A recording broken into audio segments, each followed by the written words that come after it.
This is the Hidden Killers podcast with Tony Brueski, featuring retired FBI Special Agent Jennifer Coffindaffer.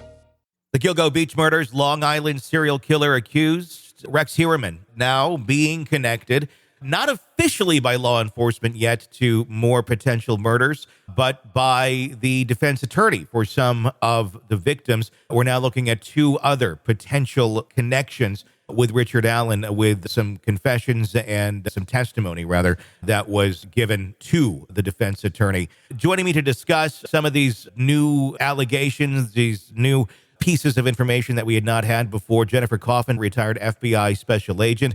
There's a lot to unpack here in this sworn testimony from some of these witnesses, former sex workers, that say they knew Richard Allen. They went to his house. They participated in Richard Allen's sex parties. And they also say, and I find this to be one of the more interesting pieces, that Asa Ellerup was in the home. She was upstairs, not participating, but certainly aware of what her husband was up to. Does it mean she knew that he was possibly killing the sex workers? No, but it does, I think, show a little bit more knowledge of her husband's life than she has portrayed thus far. What's your thoughts on where all of this is going with these new documents that have come out?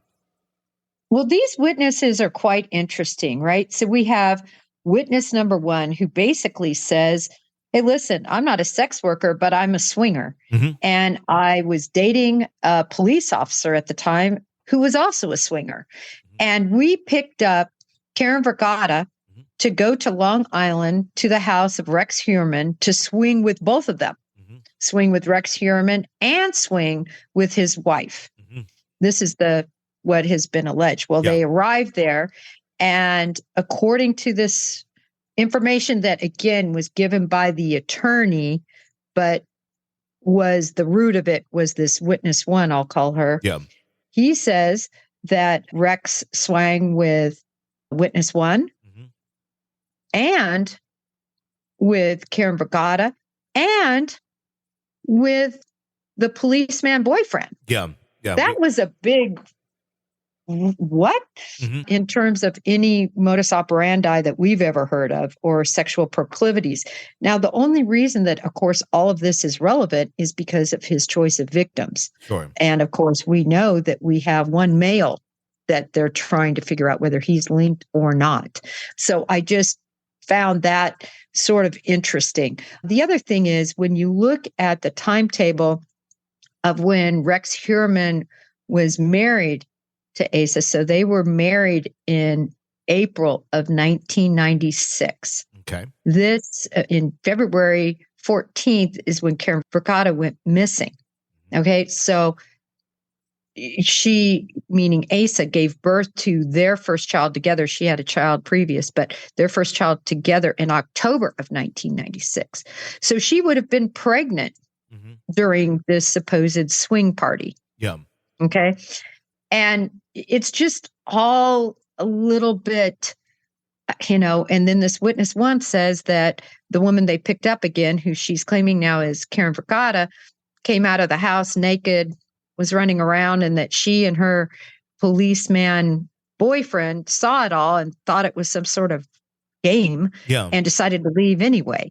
It's just a little bit out there. Law enforcement is going to look at it. But when you really break down at least what the lawyer said, unless we're playing telephone game and he didn't exactly say it correct, Tony, I don't know. What do you think?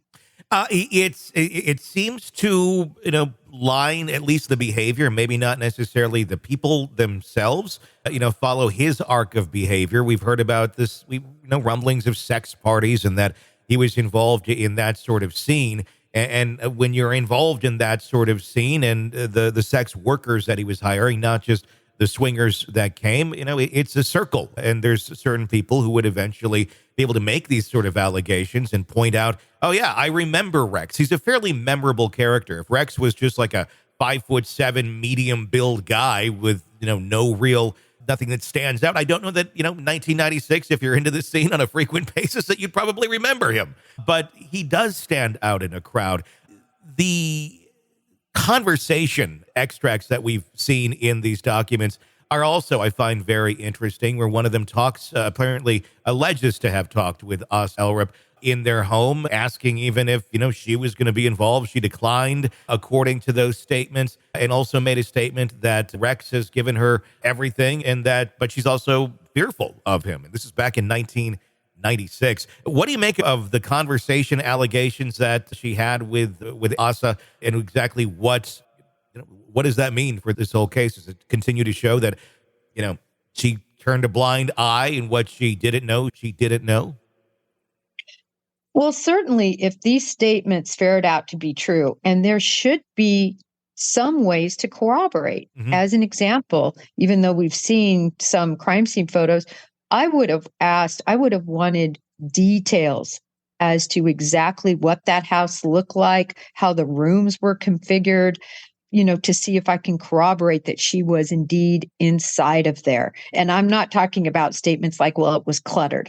Yeah. I'm talking about we walked in and to the right was a couch and the room was about this big and it led to this room.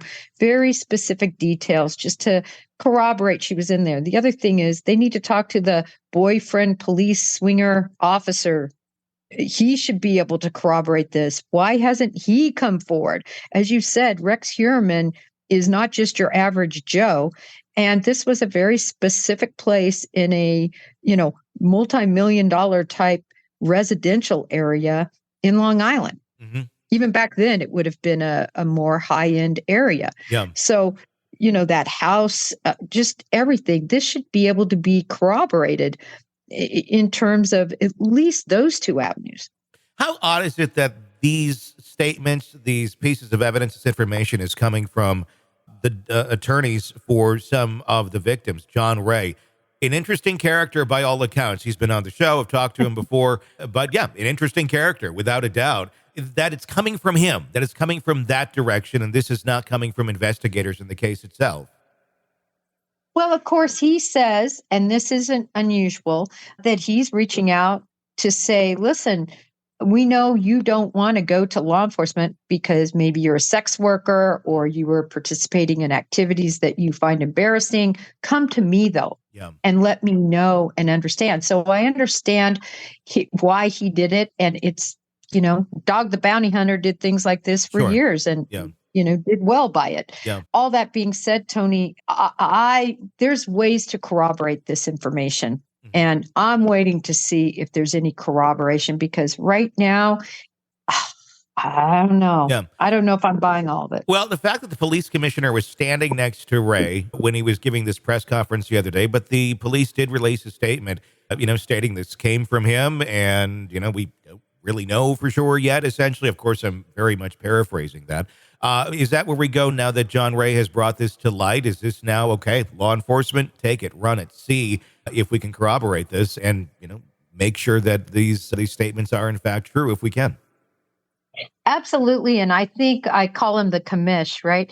I think it was important he was there. Yeah. Because he needs to let the public know this task force is still going strong. This task force still has every intention of, understanding who murdered the other victims and if it can be traced to Heuermann. So he needed to be there. And I thought it was very important that he was there. But by no stretch did he say he believed in these allegations. What he said was, we're going to investigate them.